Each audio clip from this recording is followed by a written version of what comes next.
Well, suddenly the Padres, I don't think, have had a really good spring training. The nagging injuries are one thing. I think that spring training's most everywhere been fractured because players have gone to the WBC. So the Padres are a sub 500 team here as we wrap up the Cactus League. They don't look like, quote, they're ready for the start of the season. Start of the season, by the way, is Thursday against the Colorado Rockies. But I will say this, the Padres have the potential, I think, to win 100 games. And next week we'll be doing our baseball preview on our next Thursday show, so you won't want to miss that.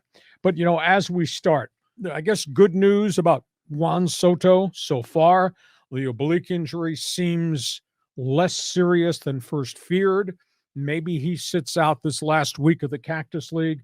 Must be cautious with him in terms of how much batting practice he takes, that he does not get fatigued, that the torque of the swing does not make the oblique injury worse. But it may be he might be there the first week of the season.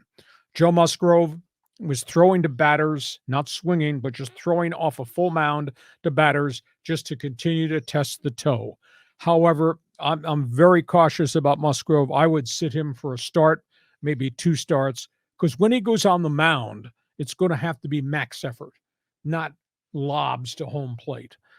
That's a big issue, that you don't want him to re-injure the toe. And the sidebar issue, you don't want his mechanics to change subconsciously, that he injures his shoulder or his elbow in a max effort start. I'd be very cautious with that situation. The Austin Nola injury, less severe than first feared. At first feared, I thought terrible fracture and a concussion. No concussion, minor fracture. Evidently, because the ball glanced off the flap of the helmet, it lessened the blow. Looks like he may be ready to play come opening day against the Colorado Rockies. I don't think we're ever going to see Drew Pomeranz pitch in San Diego again. This looks like a $35 million investment that's gone off the track.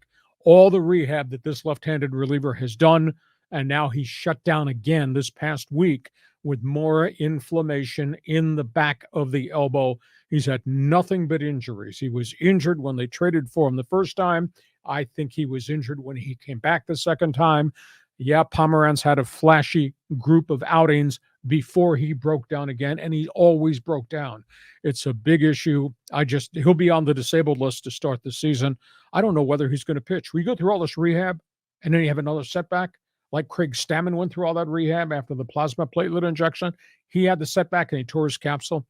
I don't think we're ever going to see Pomeranz again. Adrian Morion, inflammation inside the joint of the elbow. It's not a ligament.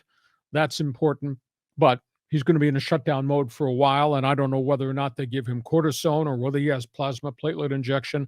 I don't think we're going to see him probably the first month of the season because he's not thrown at all, and they're going to have to ramp him up. So Padres are dinged. Are they ready to start the season? Well, if you don't have a healthy Soto and you got some question marks at the front end of your rotation, I don't know how ready you are to start the season. But they're not the only ones in baseball that got problems. But hey, Rockies don't care.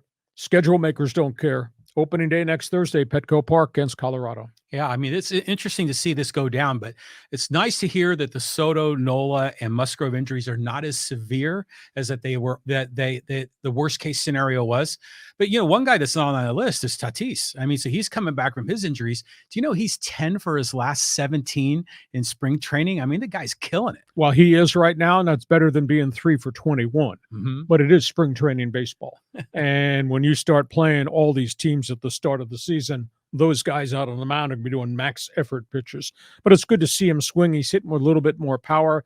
The experiment is, what will right field look like and feel like for him defensively? Because Petco Park, with all those angles and the Petco porch, there's a learning curve he's still going to have to go through in terms of positioning, going to get balls, how to play caroms, etc. But the fact that he started to hit some, that to me is a positive. Let's go